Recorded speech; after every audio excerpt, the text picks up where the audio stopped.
From the swirling chaos of the void, a being of immense power emerged. Voidfury. He craved dominion. He hungered for the destruction of all realities.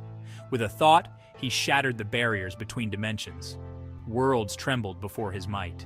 My power is absolute. I command the very essence of nothingness. I feast on the life force of conquered worlds. Each victory fuels my insatiable hunger. I grow stronger, more terrible. Alluria, the jewel of the cosmos, will be mine. Alluria, a world teeming with life and magic, stood unaware. Its inhabitants, diverse and vibrant, knew only peace. They were unprepared for the darkness that approached. Their ignorance would be their undoing. Voidfury was coming. Voidfury's influence spread like a disease. He reached into the elemental planes. He twisted them to his will. Fire raged unchecked. Oceans swallowed the land. The very air turned toxic. The elements, once harmonious, now waged war on each other. Alluria descended into chaos. Once fertile lands became barren wastelands. Ancient forests burned. Cities crumbled into ruin. The rivers ran dry. The skies rained ash. The delicate balance of nature was shattered. Refugees fled their homes. They searched desperately for safety, but there was nowhere to hide. Voidfury's power was everywhere. It seeped into every corner of the world. It corrupted everything it touched. Hope dwindled with each passing day. Voidfury, a master manipulator, whispered to the Dragon Emperor. He promised him unimaginable power. He preyed on his deepest desires. The Dragon Emperor, once noble and wise, succumbed to the darkness. The Dragon Emperor, consumed by paranoia and fear, turned on his people. He saw enemies everywhere. His rule became one of terror. He unleashed his armies upon those he swore to protect. Genocidal campaigns raged across the land. Those who dared to oppose him were silenced. Their voices were crushed. The Dragon Emperor's reign became synonymous with death. He became a puppet of Voidfury, a tyrant ruling over a broken kingdom. Alluria was on the brink of annihilation. Even in the darkest of times, hope finds a way. From the ashes of despair, a resistance ignited. Individuals once divided by race and creed united against a common enemy. They called themselves the Mystics. The exact composition of the Mystics remains enshrouded in legend, but contemporary ballads and chronicles recount the valor of Niche, a small lizard-like humanoid kobold liberator. Muse Cantor, a celebrity tiefling bard and descendant of a powerful devil. Bello, a humanoid mushroom capable of growing to titanic sizes and progenitor of the Shrooman race. Yorick, a dwarven high priest. Arrow, an Aarakocra bird-like humanoid from the elemental plane of air and the original matron of the aviary. Ezekiel and Lance Dowaloft, founders of the Dowaloft Trading Company. Notably, Ezekiel Dowaloft was distantly related to Voidfury, adding a layer of tragic irony to the conflict. Additional accounts mention a high priest of Poseidon, an unnamed Minotaur, and the Phoenix Queen herself. Historical evidence indicates that while these figures may have been present at the climactic battle, they were supported by thousands of courageous soldiers from diverse backgrounds. They carried the weight of their people's history on their shoulders. They would not let their sacrifice be in vain. Word of the Mystics' defiance spread like wildfire, igniting a spark of rebellion. It reached the ears of those who still clung to hope, rekindling their spirits. From hidden enclaves and shattered communities, they rallied to the cause. Their numbers swelled with each passing day. The Mystics trained relentlessly. They honed their skills with unwavering dedication. They learned to fight as one, moving in perfect harmony. They knew the odds were stacked against them, but they pressed on. But they refused to surrender, their resolve unbreakable. They would fight for every inch of their world, defending it with their lives. Muse Cantor studied ancient texts, seeking hidden knowledge. She searched for a way to defeat Voidfury, the dark menace. Her bardic magic grew stronger with each passing day, her power increasing. But she knew that even her power might not be enough. They needed a miracle to succeed. Arrow and Niche ventured deep into enemy territory. They gathered crucial intelligence. They sabotaged the Dragon Emperor's forces. They became ghosts, unseen and unheard.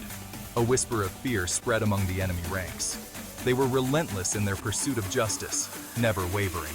Yorick and the Dowalofts rallied the remaining free tribes, clerics and priests, uniting them. They united them under the banner of the Mystics, a symbol of hope.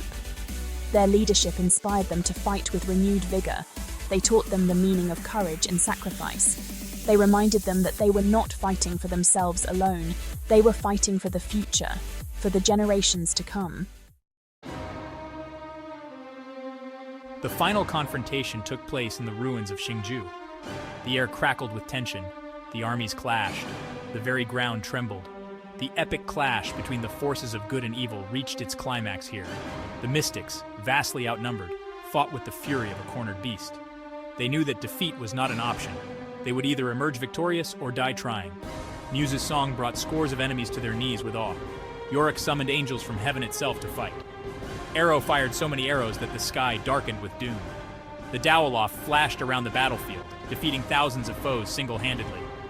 Niche, who may have perished in this battle, stayed in the shadows, his enemies never even realizing it was him who fell them. The Dragon Emperor, a puppet no longer, broke free from Voidfury's control. He saw the devastation he had wrought. He was consumed by remorse. He charged into the heart of the Voidfury's forces. He sacrificed himself to atone for his sins. The battle raged on for days in the ancient city of Xingju. Both sides fought with unwavering ferocity and determination, but slowly the tide began to turn. The Mystics, inspired by each other's courage and bravery, pushed back against the encroaching darkness. Yorick, the High Priest, realized there was only one way to turn the tide. He had to open a rift in the heavens to summon an archangel. It was a dangerous gamble, one fraught with peril, one that could very well cost him his life. He gathered his strength. He focused his willpower. He poured every ounce of his being into the spell. The very air around him crackled with raw power. He could feel his life force draining away rapidly. With a final surge of energy, he slammed his staff into the ground. The rift opened, and an archangel descended from the heavens. Muse the Bard, Bello the Giant Mushroom, the Dowaloft couple, and Arrow the Archer hit Voidfury with everything they had. The archangel joined the fray, turning the tide against the darkness. Yorick collapsed. His body was completely spent. He had given everything he had to summon the archangel. His ultimate sacrifice would never be forgotten. He was a true hero, forever remembered. Section 8. From the Ashes, Rebuilding a Shattered World. The battle was over. Victory came at a heavy price. The Mystics had won, but their world lay in ruins. The land was scarred. The cities were in ashes. The survivors emerged from hiding. They looked upon the devastation with heavy hearts, but they also felt a glimmer of hope. Voidfury was gone. Illyria was free. They could rebuild. Section 9. Scars of the Past. The lingering presence of the Void. The Voidfury incursion left an indelible mark on Illyria. The scars of the past ran deep. The world was forever changed. The threat of the Void still lingered, a constant reminder of the darkness that lay beyond the veil of reality. Some whispered of strange occurrences, of shadowy figures lurking at the edges of their vision. Others spoke of nightmares, of whispers that promised power in exchange for their souls. The Mystics, forever bound by their shared experience, remained vigilant. They knew that the fight was far from over. They established watchtowers at the edges of the world, guarding against any signs of future evils. They dedicated their lives to ensuring that the horrors they had witnessed would never be repeated. They trained a new generation of guardians, passing down their knowledge and skills, preparing them for the battles to come.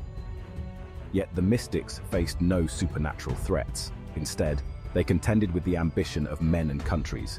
In the fractured world, imperialism loomed, threatening to tear apart the fragile peace they had fought so hard to achieve. Section 10. Legacy of Heroes. The Mystics Remembered. The Mystics became legends, their deeds echoing through time. Their tales were passed down through generations, becoming a part of the cultural fabric. They served as a source of inspiration, igniting the flames of courage in many hearts. They were a reminder that even in the darkest of times, hope can triumph over despair and fear. Statues were erected in their honor, immortalizing their bravery and sacrifice.